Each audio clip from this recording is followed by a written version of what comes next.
照片中的拉赫曼尼诺夫是一个清瘦、留着平头、神情冷峻的人，很难想象这个身高190多公分的严肃巨人，竟然表露出超凡的温馨动容。他的音乐能令人毫不经意的就卸下心防，热泪盈眶。世上许多钢琴大师，从鲁宾斯坦至霍洛维兹、李希特等均不讳言，拉赫曼尼诺夫的琴艺才是钢琴家一生所追求的完美境界。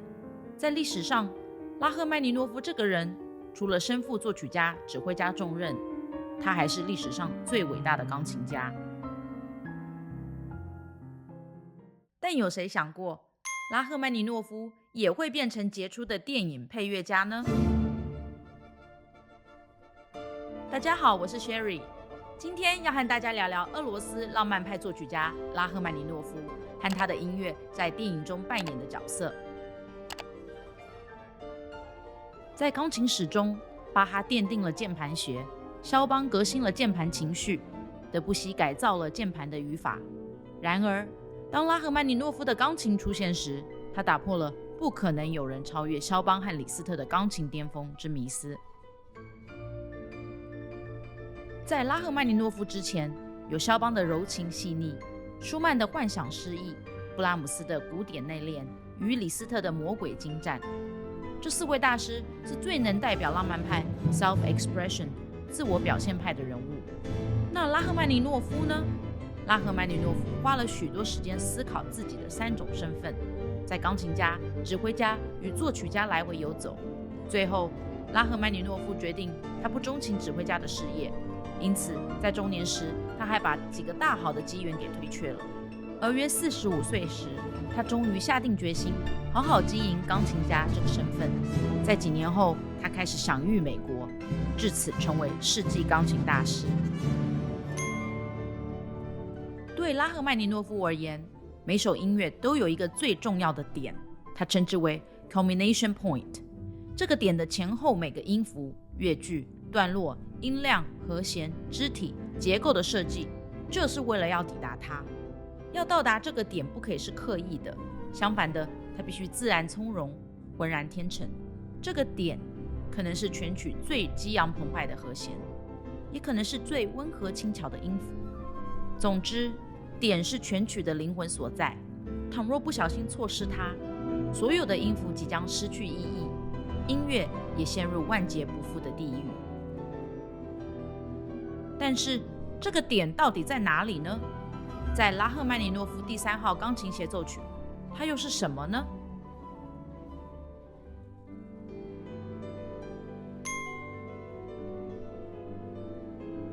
拉赫曼尼诺夫一生共写有4首钢琴协奏曲，每一曲都充满了俄罗斯的浪漫情怀，但以第2号和第3号最为知名。尤其在1998年荣获奥斯卡最佳影片、最佳影帝等多项大奖的电影《钢琴师》后，第3号钢琴协奏曲瞬间成为家喻户晓的全球经典。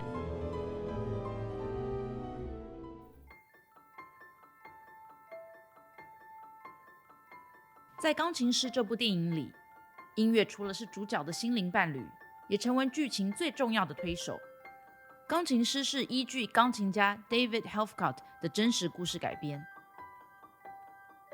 David 自小在父亲的谆谆教诲中学琴，为了不负父亲期望，他努力学习史上最艰难的钢琴曲——拉赫曼尼诺夫的第3号钢琴协奏曲。而在真实生活中，优秀的 David 曾在一场音乐会后赢得作曲家本人拉赫曼尼诺夫的后台致敬。当 David 有机会到美国深造钢琴时，他父亲的强烈占有欲阻挡了 David 追求音乐的梦想。而长期受到炙热关爱与压抑的 David 不仅与父亲起了正面冲突，也开始患有精神病征兆。在一次机会中， David 毅然决定到英国皇家学院学琴，与父亲正式决裂。而就在一次演出后， David 倒在台上，从此发疯。有几年的时间， David 游医于疗养院中，他忘了自我的不凡，成为整天喃喃自语的智障。直到愿意付出真心的 Karen 出现，才让 David 对音乐重拾记忆。在年近半百的他，终于回到舞台演奏，重新体会人生与音乐的喜乐。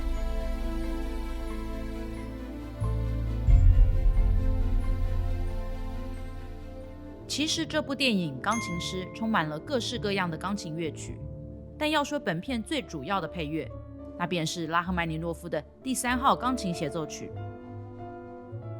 在3个转折中，第3号钢琴协奏曲分别扮演着3种不同的角色。第一，在电影一开始时， David 日以继夜的练琴，但却甘之如饴履行他的使命以及父亲的期望。因此第3号钢琴协奏曲在这里是象征一首不朽的艺术作品，令人欲征服的音乐目标。 What are we going to do? We're going to win? We are going to win, yes. 而这首曲子的第2种角色是当悲剧开始时，在主角和父亲决裂，他发疯，那个压抑的心无法得到的认同感，这首第3号钢琴协奏曲便成为一种梦魇。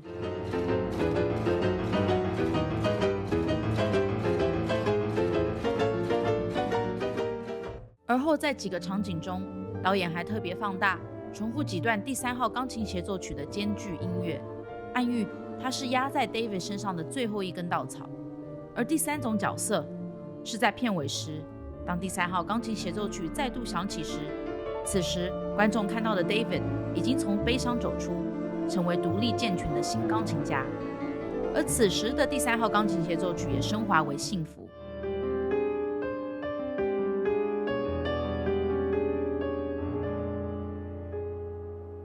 这种配乐手法不禁令人想到另外一部也是真实故事改编的金奖电影《战地情人》，以一首肖邦的华丽波兰舞曲为悲剧画下希望，为勇敢逃生的钢琴家致敬。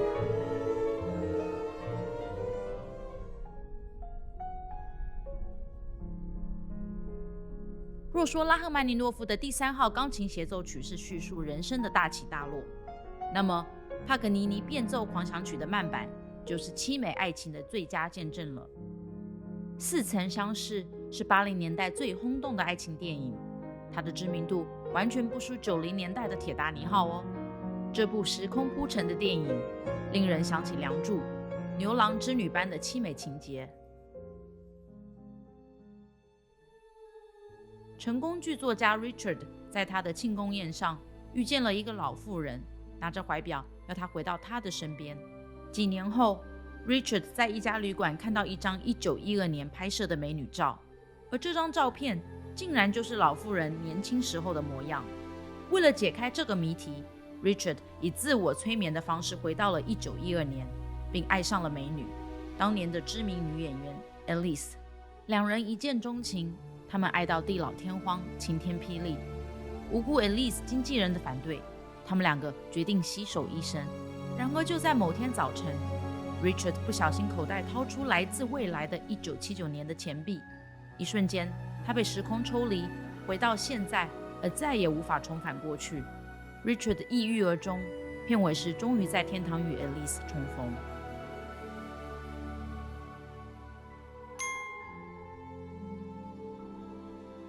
似曾相识这部电影是叙述生离死别的爱，男女之间没有背叛，没有移情别恋，虽然不能在凡间携手白头，却能在死后共度永恒。除了故事动人，电影配乐可说是另一大工程。John Barry 的配乐固然扎实，但拉赫曼尼诺夫的帕格尼尼变奏狂想曲才是这部电影的不朽啊。1934年，拉赫曼尼诺夫完成了以帕格尼尼最后一首练习曲主题为背景的帕格尼尼变奏狂想曲。这首长达20多分钟的钢琴曲分成了24首精致的变奏曲，每一曲强调一种技巧。整部电影中最浪漫的音乐片段即是帕格尼尼变奏狂想曲的第18首变奏。特别的是，这首变奏曲将原本由下往上的小调4音符的动机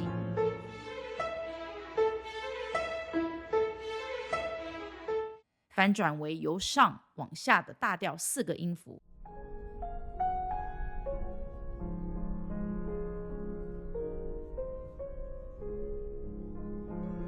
因而产生24首中最唯美浪漫的一曲。在似曾相识中，导演很巧妙地将帕格尼尼变奏狂想曲的真实背景写进了故事。导演故意把帕格尼尼变奏狂想曲放在2个场景里，来透露男主角其实是来自未来的。你可知道这2个地方在哪里吗？第一个地方是在片头，年迈老去的 Alice 遗物中留存一个特别定做的音乐盒，而当中的旋律便是帕格尼尼变奏狂想曲。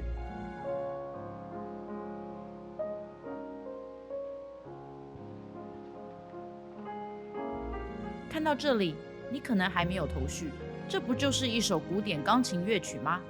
那是因为你不知道，这是导演第1次埋下的伏笔。导演刻意放的第2个场景，是当男女主角出游时 ，Richard 在划船突然哼起这首曲子。That's beautiful. What is it? Alice 问道，曲子的创作人是谁？当他知道是拉赫曼尼诺夫的作品时，他十分的震惊，因为他本是拉赫曼尼诺夫的死忠乐迷，却从来没有听过这首曲子。电影中的男女身处1912年，而帕格尼尼变奏狂想曲却是1934年才创作。这个小细节可以说是导演有意用帕格尼尼变奏狂想曲来暗示 Richard 其实来自未来。你说导演这个小细节是否安排得很聪明呢？到底什么才叫做浪漫呢？就连不懂古典音乐的影迷，在看过《钢琴师》和《似曾相识》后，无不被拉赫曼尼诺夫的深情打动。浪漫应该是外在抒发的热情，还是内心无法倾吐的暗涛呢？也许拉赫曼尼诺夫的音乐不应该被过分表现，因为在他层层技巧高峰以及情感宣泄的背后，拉赫曼尼诺夫其实只求人们用最单纯真诚的心，严谨地弹完或听完他的一曲相思。